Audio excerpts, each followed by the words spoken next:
going to VAR. They're checking. Hey, Kai. Check complete. Let's head over to the bar. Yes, and welcome back to another episode of the VAR Bar. I'm your host with the absolute most, Andrew, aka Rapping Drew. And by the sound of things, man, things have not gone all the way right, man. How are we doing, guys? English, my English compadres. It's not even just the England thing, bro. This has probably been the worst weekend of football for me in a long time, bro. I like that, man. I like it. Certain won't admit to it, but of course, football did not come home, but rather it went to Rome. We've got lots to discuss. 2 continental finals have been played this weekend, but let's start with the biggest one, man. England v Italy at a packed Wembley. Obviously, atmosphere was fantastic. The whole world saw how England were gassed, absolutely gassed. They were, even here, to be honest, they were just showing videos of like just people turning up, people being excited, people being confident. I was listening to the last episode. You guys were, excited, saying that it's coming home and that. Obviously, this was England's first major international final since 1966.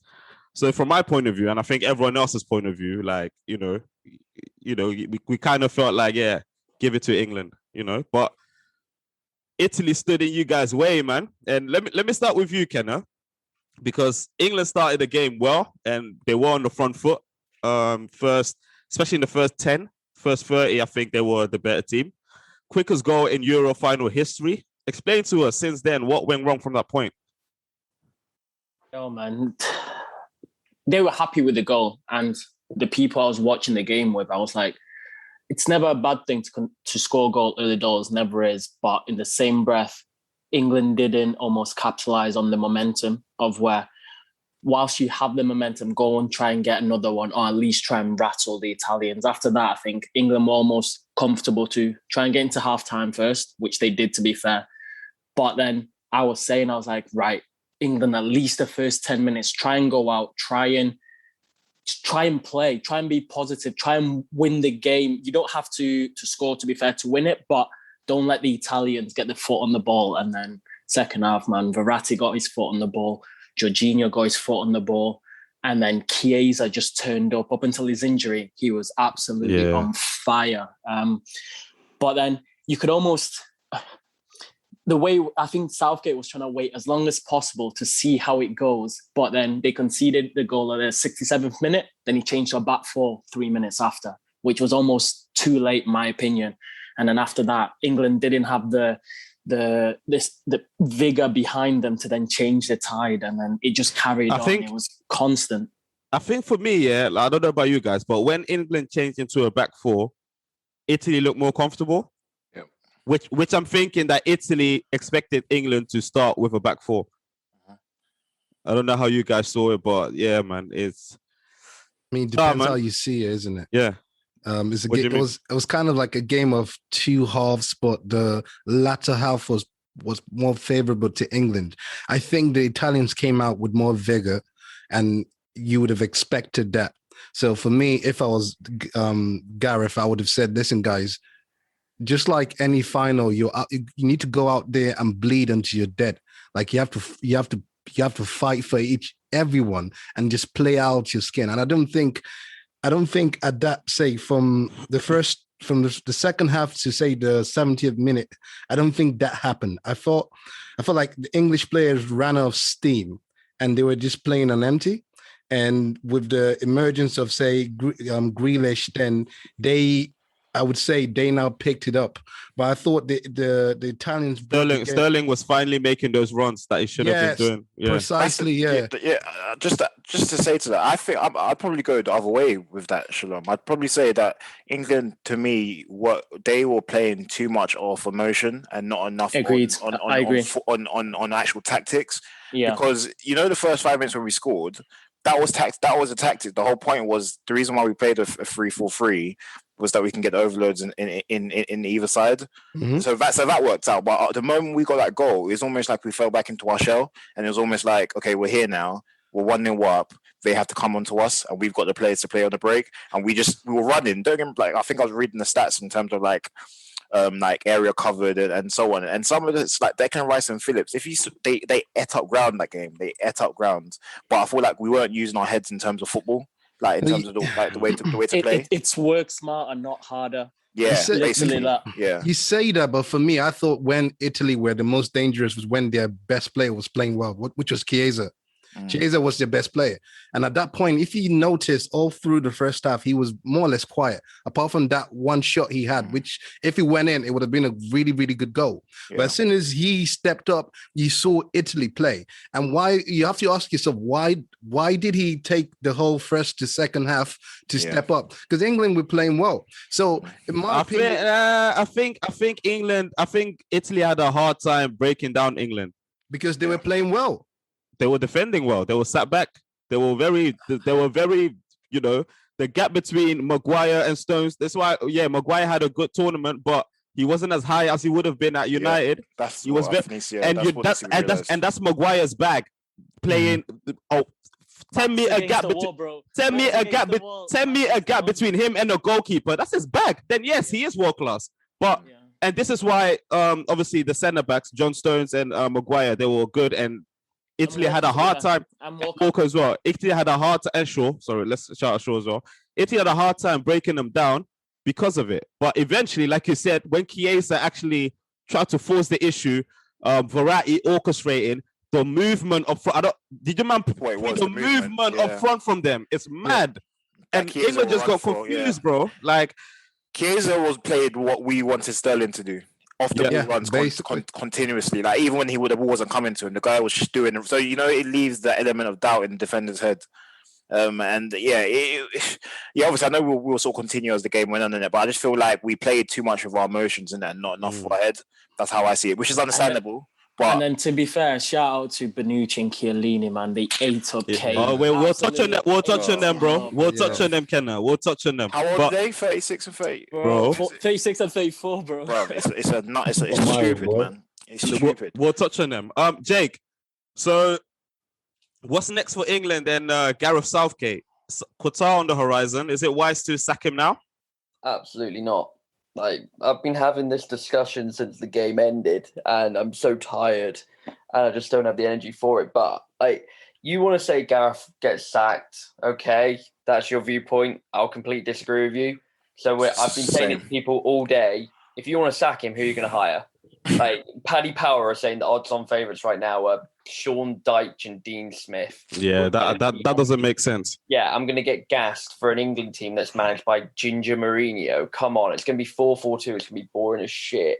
Like, Gareth has proven that he can do the job. Like, he's been tactically very good. Like, you consider this England team, and yeah, we weren't exciting, but we conceded 0 goals from open play in 7 games. That's what people need to realize. This whole excitement stuff is just France never excited us, and they won the World Cup. I know, but look what happened to them now. No, but that's you can only go so far playing that way, man. But winning the World Cup, you're trying to. No. I mean, yeah, but obviously we thought, okay, France will dominate. They'll dominate the international sustainability. That's what you're saying, isn't it? You're saying basically, when they won the World Cup, they weren't exciting. They weren't exciting. For me, they weren't exciting. I think they weren't. They weren't. I think what they done is I feel like they exploited their they knew how to play with their star players, and their star players, they basically created a foundation for where their star players won their games for them. That's how I see it. Goals in the final. What? Did you really play exciting football? If you actually look at the goals, the Pogba goal, that's an outstanding individual goal.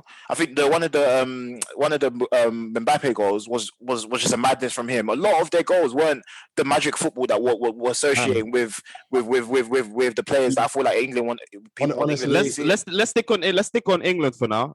Jake, continue in it. Like, I'll quickly just go on Charles' point, because for me, the last exciting team in air quote marks to have won a World Cup or a major tournament was Spain in 2008. Yep. Like, you think of Spain afterwards, like, I think, what was it, Spain in 12, they lost their first game, and then every knockout game they won 1-0.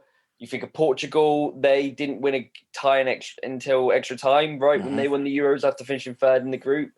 So German 2014, they Ozil Germany. Yeah, I get that. They weren't exciting either. Did they stand out in history? You know, when you think about They Spain, lost. They nearly lost to Ghana, man. People will forget that as well. I understand the point of England need to be more assertive.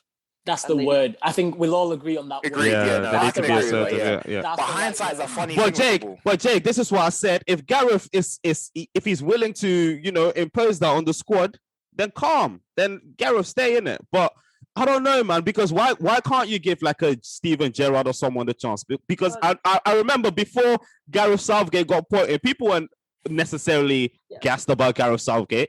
It's just a hindsight thing right now. So for me, it's like you can take a chance on, someone who has. My point on that is that Stevie G, right? He's done a fantastic job at Rangers. We can't deny that. But how long did that take him? His third season was when Rangers truly challenged for a title. But the manner, bro, this season, the manner's nuts. He took 2 full years to create that team in which he could work with them every day on their tactics and their shape. He controlled the transfers and whatnot.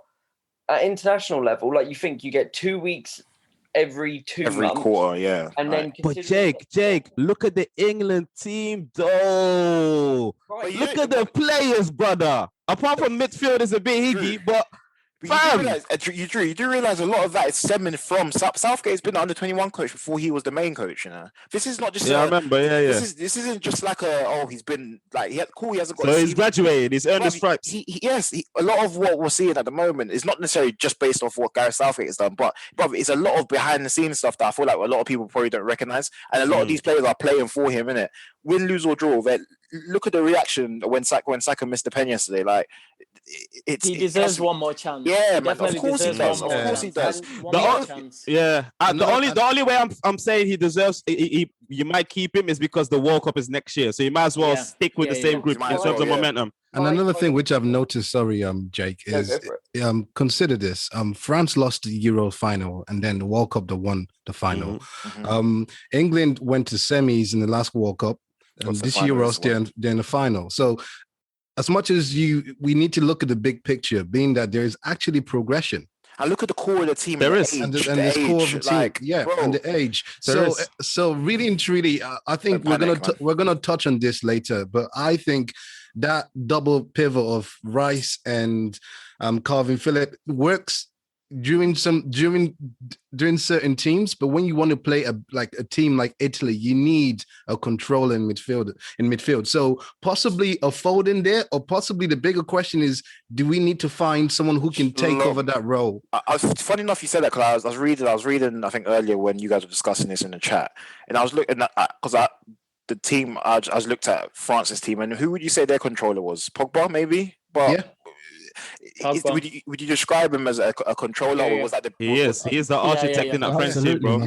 He is the architect, and if you peep back, because we were discussing the World Cup when they won, and people were saying like the whole Conte, and this is why I clock where Pogba is 30, because everything went through him in that particular World Cup, so he controls that midfield, and he has the benefit of having an Mbappe in front of him. Agreed. And even in this Euros, we were saying it. He was as well, the best player in the tournament at that time. He was arguably the best player in the tournament. So, to me, it's that having a midfielder to put his foot on the ball. Yeah, someone who you can trust with the ball. In England, but the thing is, and this is the thing in England. This is why the Pogba slander.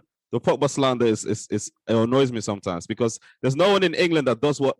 Maybe in world football, even that's even close to what Pogba can do. The range of passes. I don't even need a Pogba. I always said, do you remember the slander Jorginho used to get, and people used to say he's too slow. He doesn't move the ball. He passes it sideways. But I don't. Bro, the way he plays for Italy, I don't see that in the Chelsea shirt, man. He does the same, man. Does he? Watch properly, he bro. does. He does exactly the same thing. You just choose to ignore it. People probably that, man. It's probably that, because it's like I've been impressed by him, man. Plus, I think the pace of Premier League football is you probably don't really even pick it up sometimes when he's doing it. But I think with international football, it suits him to a T, man. It complements him, definitely. All right, Char, man. Let's address the main elephant in the room then. Your thoughts on the penalties, the 5 penalty takers, and there's a lot of discussions around that. What would you have done different? What do you think about Gareth Southgate? I think I think football, as I think I said earlier, football in hindsight is a funny thing, innit? Because what I would say in this scenario is, in terms of the order of service, I probably wouldn't have gone the way he went. I don't think, but in terms of the personnel, so I've actually got some stats up here that I sort of screenshotted earlier that I wanted to sort of raise. So in sort of the history in terms of the penalty takers, so Grealish 1 penalty, Saka 0 penalties, Maguire 0 penalties, Sancho 3 penalties, Rashford 14, Harry Kane 40 plus penalties, Sterling 5 penalties and you missed 3. Stones is 0 penalties, Shaw 0 penalties, and Phillips 0 penalties. So I think I've seen a lot of discussion about how can Saka be taking the pen, which I agree, where he took the pen was wrong, but should you have taken the pen? Yes, because when you actually look in terms of, like, when you think about technique of footballer, Saka can hit a clean ball. Should you take a penalty? Yes. And then I've seen conversations about how can you bring on Rashford and Sancho, who's barely kicks a ball, to come. That happens all the time. That was yeah. And then I was thinking to myself, wait, do you remember when Tim Krul? Yeah. That happens all the time. People do that all the time. It's hindsight, so everyone will look at it and be like, "Oh my god, he flopped. How can he bring man that weren't playing football?" I was like, "Bro, like this happens all the time. How many times have we seen in finals? Literally, last 2 minutes, like Juan Mata came on in our final, and just to take a pen, it happens. If you know the thing is, that's the problem. Do you know why I'm with you? Because by the sound of what Southgate was saying, and I trust him, of where that was always the plan. If they've been obviously doing it, Rashford and Sancho will come on to take a penalty. So mentally, they know what they're coming on to do. Of course. They know what they need to do. But the thing is, do you not have to adapt to the situation? Because no, there's nothing to adapt. Because all you have to do is warm up as normal. Drew, you don't need to be being on the bench playing football. Football. You don't need to be on a pitch playing football to take a pen. Agreed. I mean from Southgate's point of view. So obviously at the time, now Rashford's penalty wasn't that. He dragged it. That's all it was. He dragged it. But I mean, but because of that, Sancho and obviously the confidence of those last two were gone. You can't change it at that point, though. You can't change it. If it's set, you can't change it, man. That'll throw everything off. Yeah. If you're taking a penalty, and especially the way I've read it, they've had a plan, bro. You're preparing. You can't be like, you go next. Yeah. And that's it. That's what you're mentally prepared for. But do I agree? If you change it and it goes the other way, you're gonna blame that. Yeah. Do you know what I'm gonna say? Do I agree that Saka shouldn't be fifth? Kane shouldn't have gone first. Kane shouldn't have gone first or early on. He should have been later in the penalties, just like how Italy did with Jorginho, even though he eventually missed. I disagree, man. I disagree, man. Go on, Toast. I feel it's important for your best penalty taker to take the first penalty to set the tone. Exactly that. At the end of the day, like, penalty shootouts can be a funny one. Let's say, I don't know, like you missed your first 3 penalties. If the shootout doesn't go your way, Kane doesn't even get to take a penalty because the shootouts are done after the 4th penalty. You understand? So for me, best player takes your first penalty, sets the tone, gives everybody else confidence. Yeah, I'm with that as well. Yeah, I'm with that. And this is why. If I ask you, man, then about the other way, because the Italians did the opposite way. I know he missed. It's all hindsight, right? But Jorginho's and they did it in the semi as well. They did it in the semis as well. Yeah. Because to me, like I said to Tosin, it's about mentality. Because Kane, we all know Kane. I can put my house, Kane will score, bro. I know he missed in the quarterfinal, bro. You will put your house, Harry Kane will slot it. So I would say, you pray, you get to a position of where Kane has to save you, and bro, he's gonna slot it. So I'd probably put my most confident player first, and then I'd probably put my best. But the thing is, taker this is what I said in the chat as well. It's where, like, even though I didn't agree during the game of Southgate putting Saka 5th, at the same time, Saka is a confident player and he has the tech. So I understood why he would opt for Saka to be the last penalty taker. And personally, hold on. And personally, I actually thought Saka was gonna bag. Yeah. I thought Saka is one of them fearless players. You don't care about anything. He's just gonna do his job. I thought he was gonna bag, to be honest. It all just got to him because literally he knew at that point, like, shit, if I miss this, if we miss it, exactly. You see Rash miss. You see Sancho miss. Yeah, it's on your head now. Yeah, Southgate. I've been. This is where you should have put Sterling there, man. I've been seeing a couple of things right online about people's take on the penalties and who should have gone where. And a lot of people were saying, and I thought it was an interesting take, that Southgate wanted to push a certain narrative Yeah, obviously there were three. About the There were whole three He wanted them to be the black heroes players, almost. and he wanted them to be the heroes. He wanted them to, gather the front pages if it were to be a success. But obviously, it backfired horribly, and that's why he's now, taking on himself. he's done the best to protect the players. I think that's totally cut, because the only way to protect them is to put them in the right position. That's for me, of where you take the pressure off them. They don't need even more pressure, especially being young. To me, it's all about the mind. Penalty shootout, it's all about. And personally, I don't see. I'm sorry, guys. I see both sides as well. I think we're missing a point here, because as Char correctly stated, he's listed a number of English players that don't have experience in taking penalties. That's my point. So really and truly, what was supposed to happen yesterday happened. It's very it shouldn't, because Rashford don't miss, brother. Let me That's finish. the thing. Let me finish, right? What was supposed to happen yesterday should have happened. Okay, so this is the story. So say Rashford scores, England wins, then everyone is happy. Rashford misses, England loses, everyone is sad. It happens. And the thing is, let me just piggyback off that, Shalom. If Saka was a couple of years older, would anyone even though he hadn't taken the pen? But age is not a thing, man. I'm not even looking at the age thing. I'm not even looking at the age thing. That Saka was where he was and missed. That's why I think, for me, it's more an experience thing rather than age. It's more of like, has Saka been in this situation before? Sterling has been in big games before. Let him do it. But he hasn't taken penalties. Saka hasn't. Doesn't matter. It's about the mentality and the pressure. Saka hasn't been in that with Arsenal yet. Yeah, no, I see both sides in it. I think there's no right or wrong. I definitely see both sides as well, man.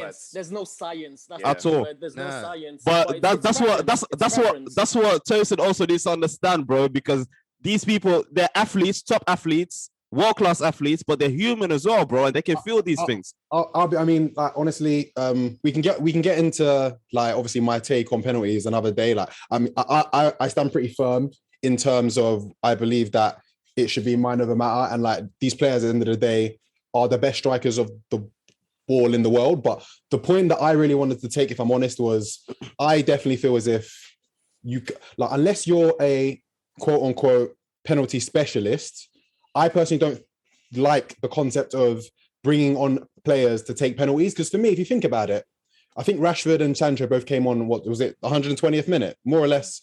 Just before the game ended, right? They probably that first kick of the ball was probably the first kick of the ball they had the whole game. So for me, like, what does that matter? I don't think that's irrelevant. You don't think that matters? Nah, man. It doesn't matter. No. If somebody's had a chance, 3 or 4 chances in a game, you don't feel as if they're going to be better equipped. Bro, the pressure got to his chest, bro.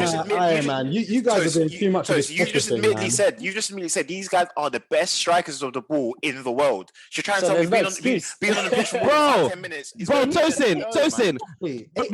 Managers here, there'll be a Donny that'll be chopping bench the whole game. As soon as it's penalty, they bring them on, bro. Take the penalty. Okay, let's just say what the point I'm trying to make is that the players on the pitch, the players that have been playing, they are warm for football. It's like going into a match without warming up. Like, what are you expecting? Are you expecting optimum football all day of their lives? How are you going to expect optimum performance? It's not even that. You're making excuses now because they've been warming up. You're making excuses coming from the boys that have been telling me that. No. You're saying about these penalties is all mental. You're saying he's coming on cold.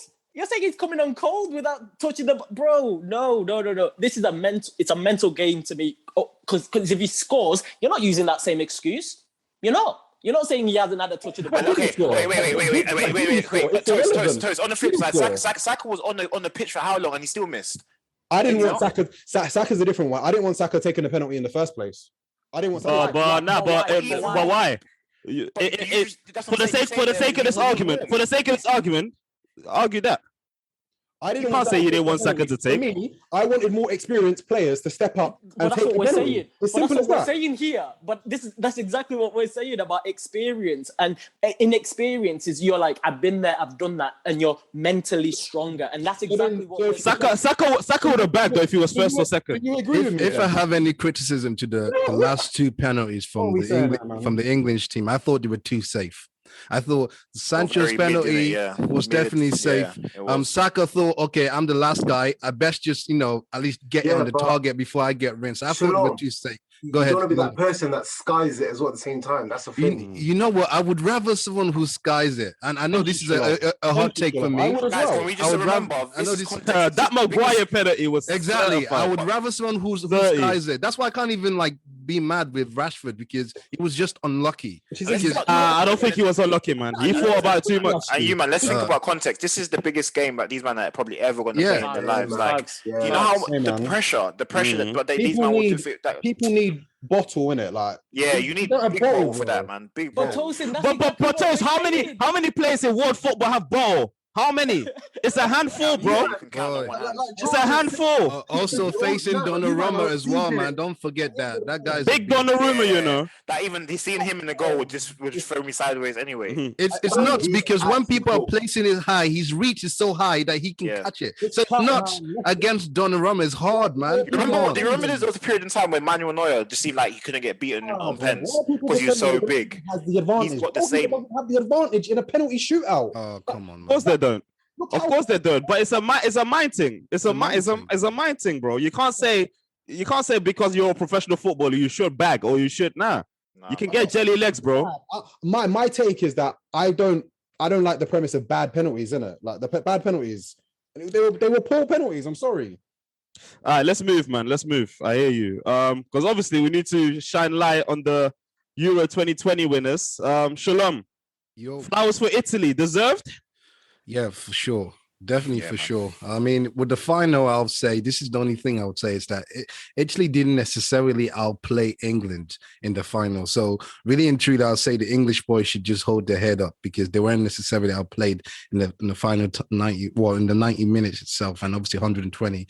However, throughout the tournament, Italy deserved winners. You can't take that away from them. They've been the best team.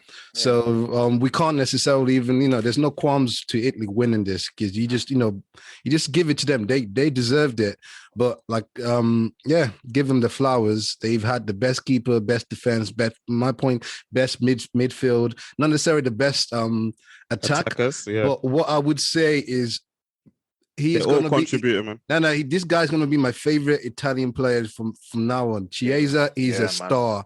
He is a star. But the thing is, me and been telling you guys, man, he's been carrying Ronaldo last season. We've been telling you guys. Let me piggyback off Shalom there because I think with Italy, in the group stages they were convincing, but when it came to the knockout stages and the final, even the semis against Spain, they haven't been that convincing, but they've just been able to get the job done. I think that's what's made them a great team. The Italian job, bro. Do you know what you need to recognize though? Because I was reading about it the other day, and do you know how much traveling they've had to do?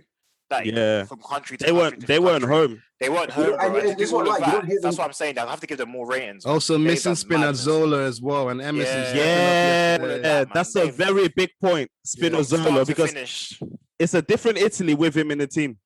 For sure. Like Kenneth said, Italian job, they got it done. You don't hear them complaining about traveling. You don't hear we've left our player. They just get it done, man. And Mancini. Well, Mancini complained small though. He was a bit upset with the Wembley thing. In terms of we can't get our fans, but there's better Italians in UK, man. So no, of course, because he was at them as well. Chiellini was at them saying, "Oh, England, how can you not expect them to be in the final when was it 4? How many games they played? 5 out of the 6 games they played? All at home. All at home. 6 out of 7, basically. 6 out of 7. Yeah, sorry. Yeah. So shout out Italy, man. They just won a proper team. Yeah, they're the most deserved, innit? When you actually look into England's the whole, even though we've progressed as the games have gone on, the first couple games weren't great. We've got better at times going on, but Italy from get go. I think the final 2 was fair, man. Yeah, 100%. I'm not. Yeah, 100%. And I think Jake won because I'm pretty sure before this tournament started, Ken and Jake were having back and forth because of Italy's record. 34 games unbeaten, and it was like, oh, look what they've played. So I think it's Kenner that one. Kenner, yeah. The other way around. Kenner one, yeah. Other way around. Definitely wasn't me. I've taken a big L on that. And that's why I feel like people need to almost calm down with the Southgate out much, because bro, we took a team that lost 34 There's no games shame losing to Italy in the final. Almost 3 years, to lose them on pens, bro. Just it happens, man. On the flip of a coin, England would have won that. So yeah, man, I'm just seeing images of them doing their bus tour. And I'm thinking this could have been us today, man. Don't even do it, man. It's Man, hard. yeah, but Drew, what would you say in terms of? I'm guessing this question goes out to the boys. What do we learn as in England from this final or this tournament and taking it forward to the World Cup next year and other tournament after the World Cup? That were good enough. We can play slightly with our handbrake slightly off. I think for me, it's just like we're good enough. Like we, as you know, we lost in penalties. We could have easily won. So I don't know about you guys, but for me, for the World Cup next year, minimum, I feel again it should be the final. Look at Italy. Look at Italy, right? Look at Italy, right? We've known them to be pragmatic as hell through the year, through our lifetime, to be honest, and even our parents' lifetime. This tournament, they thought, fuck it, we're taking it to these people because we got the players to do it. Yeah. And I think England need to take a leaf out of their book, to be honest. Yeah, like you're fitter than Italy as well. I feel like Italy plays this high pressure, but I think England, they got fitter players, so they can kind of play that way as well, or they should try to at least. You probably have a better 11 than them as well. So yeah, this is all a process, though, isn't it? It's all a process. Also, I think England needs a different profile of midfielder. That's why I've held my tongue. But I'm going to say, ballers, man. I'm going to say, and I know you guys are going to get at me, but I'm looking forward to ESR, man. I've said it. I like how ESR plays. I like the fact he drives into the box, which most English midfielders don't do. And I thought, what's his name was going to do it? The guy, I can just drawing a blank. No, the Chelsea dog. Oh no, Mount. Yeah, Mount was just non-existent. He was disappointed. He was disappointed, and I thought, you know, that cutback that if he cut it back, I think Sterling would have been through. Yeah. Reminded me of that Saka ESR like partnership, and I thought ESR would have got that ball. I swore I would have betted my house on that. Right. So Jake, I'm hearing ESR. I'm hearing ESR greater than Mount. I'm not. That's what I'm hearing, Jake. I'm saying it's a better profile, man. Jake. Profile. Wow. I mean, I will agree. Mount had a bad tournament. He did, because no matter how much I can try to defend him with his off the ball stuff and the way that he makes the tactics work for England, I think his lack of output was worrying. But then, like you say, like you bring up that example where he almost cut Sterling in. He found Saka in the box with a cross that Saka just sort of miscontrolled. It wasn't the easiest ball, I'm not going to lie, but Mount has a place in this future England team. There's no question about it. Of course. And still the baller, yeah. England team as a whole, you got to think we were the second youngest team, third youngest team in the tournament. Yeah. And especially our attacking talent, they're all going to be towards their prime, if not in their prime. Okay, do you know what my worry is now? To me, Southgate's proven me wrong. He's been excellent. He's definitely earned at least World Cup tournament. My second point is don't miss the boat. Yeah, don't miss the boat, because if you look at Portugal won 16, flopped 18, right? France, they managed to get 2 tournaments out of that side, then they flopped this tournament. Spain had their 3, then went missing. Germany won the World Cup, then dropped off. So don't miss your boat. I think this team needs a refresh somehow. By play tactics, I think it's perfect. Just find the right pieces. But you know what I'll say? Number one, definitely Walker was excellent, proving me wrong. But he doesn't offer you anything going forward. It's either get James in or get Trent obviously in some way, and then find a way to get in at least one more, a Foden or a Grealish into the starting 11. It needs a refresh of some sort. I put in the chat earlier because we spoke about midfield a lot, so let's keep going with that angle. You think so? Let's say we play midfield 3, right? Mm-hmm. You're going into the World Cup next year. Your midfield 3 is probably 3 out of the 4 players. Henderson, dependent on age, because he'll be 32 when we get to the World Cup, so he'll probably still go whether or not he's starting. Declan Rice, Jude, and then you're probably thinking like Mason or Foden, depending if Foden's actually going to play centre mid soon, because he hasn't been playing centre mid for City. And people said Loftus Cheek.